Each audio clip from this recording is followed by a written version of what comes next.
ଏବେ ଆଞ୍ଚଳିକ ପାଣିପାଗ ବିଜ୍ଞାନ କେନ୍ଦ୍ର ପକ୍ଷରୁ ଏକ ସୂଚନା ମିଳିଛି। କମିବ ତାପମାତ୍ରା ଆସନ୍ତା 24 ଘଣ୍ଟାରେ ଏହି ଜିଲ୍ଲାରେ ବର୍ଷା ହେବ। ତେବେ ଦର୍ଶନ୍ତୁ କ'ଣ ରହିଛି ଆଜିର ଖବର। ଆସନ୍ତୁ ଜାଣିବା ତା ପୂର୍ବରୁ ଭିଡ଼ିଓଟି ଲାଇକ୍ କରନ୍ତୁ। ଚ୍ୟାନେଲ ପ୍ରଥମ ଥର ପାଇଁ ଥିଲେ ଚ୍ୟାନେଲକୁ ସବସ୍କ୍ରାଇବ୍ କରି ବେଲ୍ ଆଇକନ୍କୁ ଦବାଇ ରଖନ୍ତୁ, ଯାହାଫଳରେ ଏମିତି ନୂଆ ନୂଆ ଲାଟେଷ୍ଟ ଖବର ସର୍ବପ୍ରଥମେ ଆପଣଙ୍କ ମୋବାଇଲ ମାଧ୍ୟମରେ ପାଇପାରିବେ। ରାଜ୍ୟରୁ ଫେରିଛି ଦକ୍ଷିଣ ପଶ୍ଚିମ ମୌସୁମୀ ବାୟୁ। ଏହା ସହ ରାଜ୍ୟରେ କମିବାରେ ଲାଗିଛି ତାପମାତ୍ରା। କେତେକ ସ୍ଥାନରେ ହାଲୁକା ଶୀତ ଅନୁଭୂତ ହେବା ଆରମ୍ଭ ହେଲାଣି।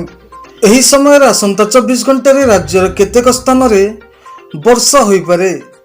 ମାଲକାନଗିରି, କୋରାପୁଟ, ରାୟଗଡ଼ା, ଗଜପତି, ଗଞ୍ଜାମ, କେଉଁଝର, ମୟୂରଭଞ୍ଜ, ବାଲେଶ୍ୱର ଓ ଭଦ୍ରକ ଜିଲ୍ଲାର କେତେକ ଅଞ୍ଚଳରେ ସ୍ୱଳ୍ପ ବର୍ଷା ହେବା ନେଇ ପାଣିପାଗ କେନ୍ଦ୍ର ପୂର୍ବାନୁମାନ କରିଛି। ଭୁବନେଶ୍ୱର ଆଞ୍ଚଳିକ ପାଣିପାଗ ବିଜ୍ଞାନ କେନ୍ଦ୍ର ସୂଚନା ଅନୁସାରେ ଗତକାଲି ଫୁଲବାଣୀଠାରେ ରାତିର ସର୍ବନିମ୍ନ ତାପମାତ୍ରା 15 ଡିଗ୍ରୀ ସେଲସିୟସ୍ ରେକର୍ଡ କରାଯାଇଛି। ଆସନ୍ତା 5 ଦିନ ମଧ୍ୟରେ ତାପମାତ୍ରା ଆହୁରି ହ୍ରାସ ପାଇବାର ସମ୍ଭାବନା ରହିଛି। ବିଶେଷ କରି ଆଭ୍ୟନ୍ତରୀଣ ଓଡ଼ିଶାରେ ଥଣ୍ଡା ବୃଦ୍ଧି ପାଇବ ବୋଲି ପାଣିପାଗ କେନ୍ଦ୍ର ପକ୍ଷରୁ ଆକଳନ କରାଯାଇଛି।